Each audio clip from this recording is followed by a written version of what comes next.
Hello friends, तो Avengers doomsday का trailer 1 जो है वो लीक हो चुका है और अब तक आप लोगों ने उसको देख ही लिया होगा। नहीं देखा तो ट्विटर में जाकर ढूंढ सकते हो, बाकी मैंने अपने इंस्टाग्राम पे भी डाल रखा है। तो अभी तक तो रिमूव नहीं हुआ है, इंस्टाग्राम पे मार्वल जो है वो धीरे धीरे रिमूव कर रहा है सारे वीडियोज़ को। तो मेरे इंस्टाग्राम पे अभी भी पड़ा हुआ है। जो 4th होगा वो एक्चुअली में कोई छोटा सा टीजर होगा। तो ये जो न्यूज़ है ये अब एक तरीके से समझ लो कि फुल एंड फाइनल है कि यही चीज़ होने वाली है।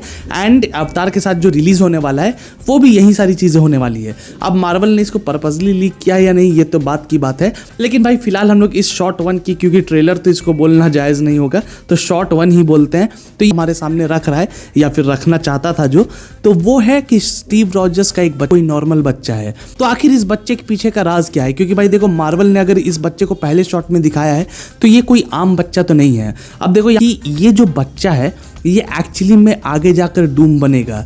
मतलब कि डॉक्टर डूम जो है वो एक्चुअली में स्टीव रॉजर्स का ही बच्चा है।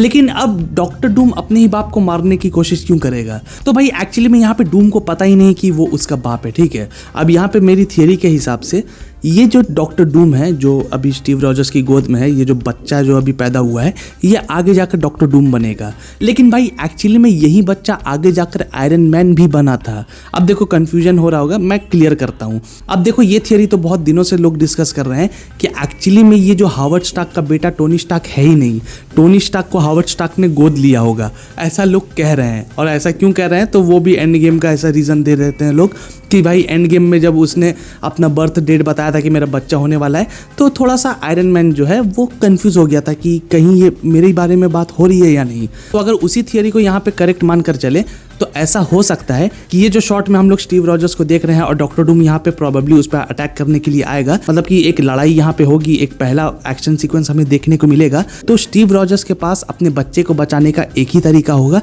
कि वो अपने बच्चे को किसी और को पास ऑन कर दे, मतलब किसी को दे दे, एज ए केयर टेकर किसी को दे दे। और उस वक्त उसके दिमाग में अपने दोस्त का ख्याल आएगा जो कि होगा हावर्ड स्टार्क। लेकिन वहीं दूसरी तरफ हावर्ड स्टार्क का जो बच्चा पैदा होने वाला होगा वो हो सकता है कि डिलीवरी के बाद ही मर गया होगा एंड हावर्ड स्टार्क को समझ नहीं आ रहा होगा कि वो अपनी वाइफ को ये बात कैसे बताए। एंड उसी टाइम पे जब स्टीव रॉजर्स अपने बेटे को लेकर आएगा उसके पास और कहेगा कि मैं बहुत बड़ी मुसीबत में हूँ, मुझे एक जंग लड़ने के लिए जाना है, तो प्लीज़ मेरे बेटे का ख्याल रखना, इसे तुम अपना बेटा बनाकर रखना जब तक मैं वापस नहीं आ जाता।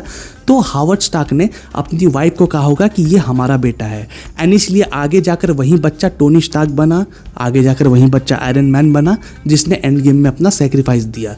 तो अब देखो ये जितनी भी बातें मैंने अभी तक आप लोगों से कही है ये कैंग के सैक्रेड टाइमलाइन का पार्ट होगा। अब मैं यहाँ पे कैंग का नाम इसलिए ले रहा हूँ क्योंकि हम लोगों ने बहुत सारी ऐसी थियरीज बनाई हैं जिसमें हम लोगों ने यही बातें की हैं कि कैंग ने डूम की पूरी किस्मत ही बदल कर रख दी, उसको एक सुपर हीरो वाला आग दे दिया और उसको डूम ना बनाकर आयरन मैन बनाया अपने सैक्रेड यूनिवर्स के अंदर।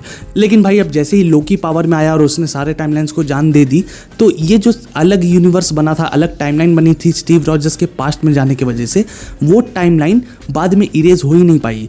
एक्चुअली में हुआ क्या था कि ये जो अलग टाइमलाइन बनी थी स्टीव की, तो वहाँ पे उसका बच्चा हुआ होगा। सेक्रेट टाइमलाइन के अंदर भी ये चीज़ें हुई थी, ब्रांच टाइमलाइन क्रिएट हुई होगी, लेकिन वो जो ब्रांच टाइमलाइन भी बनी होगी तो उसको भी बाद में जाकर मेन टाइमलाइन से कनेक्ट कर दिया होगा कैंग ने। लेकिन अब क्योंकि लोकी आ गया है पावर में और लोकी ने हर टाइमलाइन को अपना अलग अलग नियम दे दिए हैं, अलग अलग जीने का तरीका दे दिया है, तो अब इस सिनेरियो में जब दोबारा से ब्रांच टाइमलाइन बनेगी तो यहाँ पे कैंग नहीं होगा कंट्रोल करने के लिए और उसको सेक्रेट टाइमलाइन में मिलाने के लिए। इसलिए ये ब्रांच टाइमलाइन अब आगे बढ़ती ही चली जाएगी और इसलिए इस सिचुएशन में यहाँ पे ये जो बच्चा होगा वो भी प्रोबेबली आगे जाकर आयरन मैन ही बनेगा। लेकिन क्योंकि उसकी डेस्टिनी वहाँ पे ख़त्म नहीं की, क्योंकि कैंग ने देखो क्या किया कि उसको एंड गेम में मार दिया, एक हीरोइक मौत दे दी। लेकिन यहाँ पे अब लोकी ने तो कुछ किया नहीं है, लोकी ने कुछ लिखा नहीं है उसके बारे में, तो हो सकता है कि एंड गेम के स्नैप को भी ये आयरन मैन सर्वाइव कर जाए। अब देखो शुरुआत में जो चीज़ें मैं बोल रहा हूँ मेरी थियरी के हिसाब से, तो ये जो ब्रांच टाइमलाइन की और सेक्रेट टाइमलाइन की मैं बात कर रहा हूँ, तो यहाँ पे शुरुआत दोनों की वही होगी, जाएगा हावर्ड स्टार्क के पास और आगे जाकर वो आयरन मैन बनेगा। तो ये दोनों चीज़ें सेक्रेट टाइमलाइन का भी पार्ट होंगी और ये जो अलग से ब्रांच टाइमलाइन बनी है उसका भी पार्ट होंगी। लेकिन ब्रांच टाइमलाइन में कुछ चीज़ें बदल जाएंगी। जैसे ऐसा हो सकता है कि इस ब्रांच टाइमलाइन के अंदर आयरन मैन ना मरे और फिर वो टाइम ट्रैवल को और भी एक्सप्लोर करे और आगे जाकर वो रियलाइज़ करे कि एक्चुअली में उसकी किस्मत डूम बनना था, लेकिन कैंग द कॉन्करर ने या फिर ही हू रिमेन्स ने उसकी किस्मत को ही बदल डाला।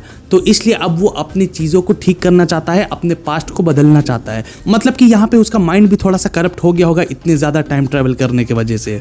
लेकिन भाई अब यहाँ से जो थियरी है वो मैं थोड़ा सा और नेक्स्ट लेवल पर लेकर जाना चाहूँगा कि यहाँ पे अब देखो वो डूम बन गया, ठीक है, वो एंड गेम को सर्वाइव कर गया, आगे जाकर वो डूम बन गया और अब वो टाइमलाइंस को ठीक करना चाहता है, अपनी आइडेंटिटी, अपनी रियल आइडेंटिटी को वापस लेना चाहता है। लेकिन अब जब वो पास्ट में जाएगा सब कुछ ठीक करने के लिए, सब कुछ दोबारा से शुरू करने के लिए, तो वो ही उसका कॉज बन जाएगा। अब देखो इस चीज़ को अच्छे से समझने के लिए आप लोगों ने बहुत सारी थियरीज सुनी होगी टाइम ट्रैवल के बारे में कि हम लोग कभी भी अपने पास्ट को नहीं बदल सकते। जितने भी साइंटिस्ट्स ये थियरीज देते हैं कि अगर हम लोग पास्ट में ट्रैवल कर भी पाएँ कभी, तो हम लोग उसको बदल नहीं सकेंगे, बल्कि पास्ट में जो कुछ भी हो रहा है या फिर हुआ था हम उसका कॉज बन जाएंगे। मतलब कि अगर आप पास्ट में कुछ जाकर चेंज करने की कोशिश करोगे तो उस पास्ट में आप चेंज तो कुछ नहीं कर पाओगे, लेकिन पास्ट में जो भी हुआ था उसके होने का रीजन ही आप बन जाओगे। तो कहीं ये सिमिलर चीज डूम के साथ भी तो नहीं होने वाली कि वो अपने पास्ट को बदलने के लिए गया था, अपनी रियल आइडेंटिटी को बदलने के लिए गया था, लेकिन क्योंकि उसने पास्ट में जाकर हमला कर दिया स्टीव रॉजर्स पे, क्योंकि उसको पता नहीं था कि वही उसका बाप है, वो स्टीव रॉजर्स के पास इसलिए गया होगा कि भाई उसने तो ब्रांच टाइमलाइन बना दी, वो पास्ट में आके रुक गया, इसलिए उसकी वजह से गया होगा। लेकिन क्योंकि वो पास्ट में गया और स्टीव रॉजर्स से लड़ने के लिए गया, तो स्टीव रॉजर्स ने अपने बच्चे को हावर्ड स्टार्क को दे दिया। अगर डूम पास्ट में नहीं जाता तो स्टीव अपना बच्चा उसको नहीं देता और आगे जाकर स्टीव ही उसको पालता और आगे जाकर हो सकता है कि वो डूम ही बनता। लेकिन क्योंकि उसने पास्ट में जाकर अटैक किया, इसके वजह से ही वो चला गया हावर्ड स्टार्क के पास एंड उसकी आइडेंटिटी बन गई आयरन मैन वाली। तो उसके पास्ट में जाने के एक्शन से ही वो रिएक्शन निकल कर आया। अगर वो पास्ट में नहीं जाता तो वो आयरन मैन कभी नहीं बनता। लेकिन क्योंकि डूम पास्ट में गया और उसने स्टीव रॉजर्स से लड़ने की कोशिश की, तो वो अपने आयरन मैन बनने का कॉज खुद ही बन गया। तो ये भी एक चीज़ें हो सकती है। अब देखो बोलने में बहुत सारी थियरीज है मेरे पास और आने वाली वीडियोस में इसमें हम लोग अच्छे से डिस्कस करेंगे। फिलहाल ये थियरी आपको कैसी लगी ये मुझे कमेंट्स में ज़रूर बताना। और अभी देखो इसके ऊपर बहुत सारी बातें करनी है मुझे, हर दिन आपको एक नई नई वीडियो मिलेगी, नई नई थियरी मिलेगी, तो रेडी रहना। तो इसलिए जाने से पहले वीडियो को लाइक और चैनल को सब्सक्राइब कर दो और वेट करो, नेक्स्ट वीडियो और भी धमाकेदार होगी और उसमें एक और ही बहुत ज़बरदस्त थियरी मेरे दिमाग में है, वो मैं आप लोगों को बताने वाला हूँ। तो चलो अब मिलते हैं अगले वीडियो में, तब तक के लिए गुड बाय, टेक केयर।